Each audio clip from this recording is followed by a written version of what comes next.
All right, this segment of our program brought to you by Games and Things. When football season gets here, folks, don't spend it complaining that your favorite chair is no longer comfortable.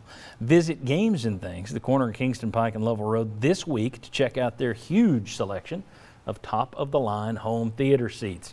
Games and Things. OurGameRoom.com can tell you more, but when it comes to home theater seating, that's the place to go. And trust me, you don't want to sit there through all football season complaining about that spring that's hitting you in the right cheek. It's like, this chair sucks. Get to Games and Things. Okay, in less than 2 weeks from the first reports coming out, the SEC has now added Oklahoma and Texas. That was a whirlwind kind of bombshell event. And it's like, well, how long will it take to get them? Oh, they're in? Okay, it's done. So Oklahoma and Texas are now in the 16-team SEC, the first Power 5 conference to get to 16. We discussed this last week, and I was shocked that the entire panel was against expanding with Oklahoma and Texas specifically. So I'll be interested in getting some of your takes a little bit down here. Why is expanding? I'll let you were here last week, so I'm going to get you to sit out this one. Why is expansion good for Tennessee? How will adding Texas and Oklahoma benefit the Volunteers? In other words, why did Randy Boyd, Dundee Plowman, Danny White say, we are in? What does it do for Tennessee? If the reports are accurate, then the bottom line is always the dollar sign. And if it helps you financially with all of the challenges you faced and may face again, I would say financially is the reason, if those reports are accurate. But other than that, no. I mean, I wasn't like jumping up and down and. Oh, it'll make them money. It's funny that everybody's acting like you're going to go from $600 million to $1.3 billion just by Texas and Oklahoma. No, when you look at the breakdowns, it's like, well, we're figuring in a 3% hike here, and then you get the new bowl. Okay, so you'd be growing anyway. But it's being spun as they're worth $500 million. Not exactly. But anyway, they're going to get rich from this. Any other benefits for Tennessee, Jimmy? I see financial benefits, and that's it. I see the ability to, now you can expand that baseball stadium, right? You can afford it. And maybe do some Neyland projects.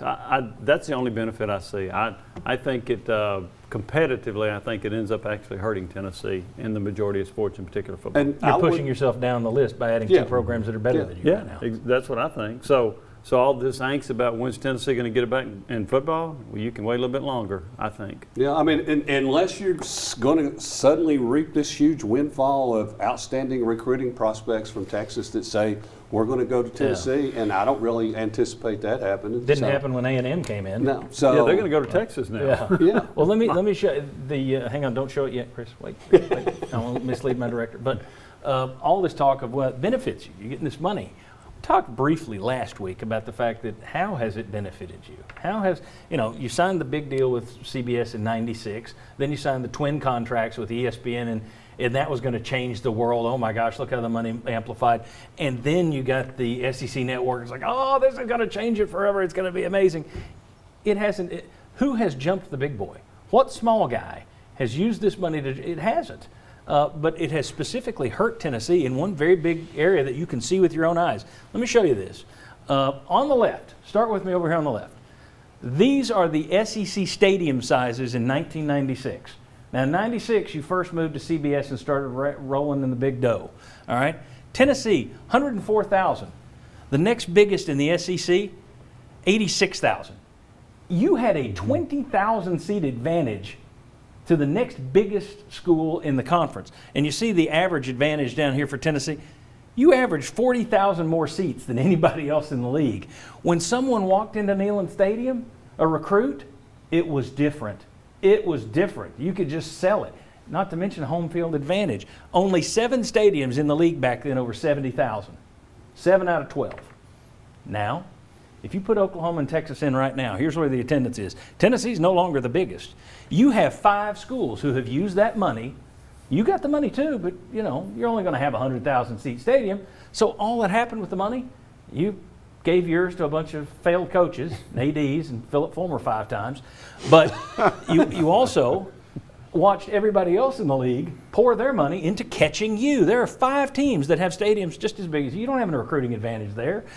You got 93 at Georgia, 90 at Florida.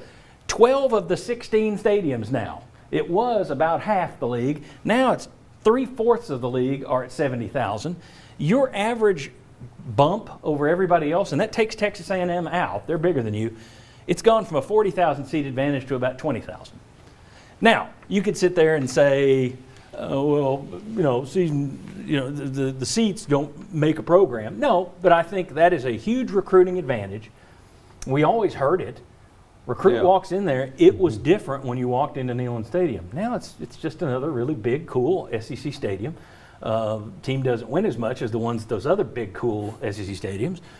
But you also lost a home field advantage with that other schools might come in here and say, wow, we got 80, but 100 something sounds louder. Now they're all used to this. I just think that's a great example of, we all get so much money. All that does is let everybody catch up to you. You had an advantage in an area or two. You used to be better at facilities than the other places. Now everybody's got good facilities. I don't know that it's helped you.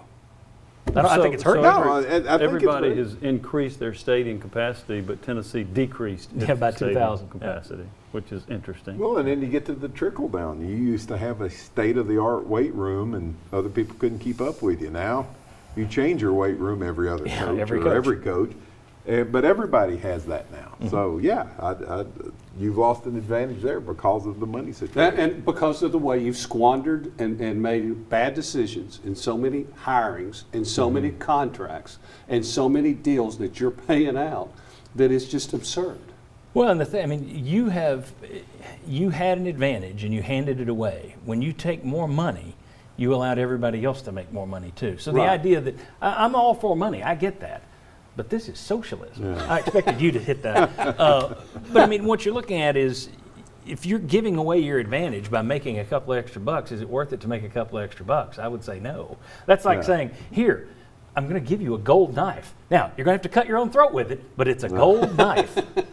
All right, I'm not impressed. I just don't see how this benefits Tennessee. Here's another interesting part of that, and I don't know that that's applicable today, but it was a year ago.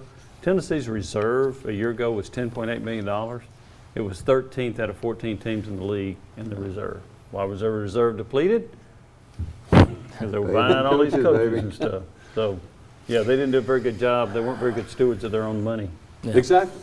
All right, when we come back, the SEC keeps expanding that way. They keep going west. I don't know if your television, maybe it's that way on your TV. But anyway, they're going west, which would be that way in my book.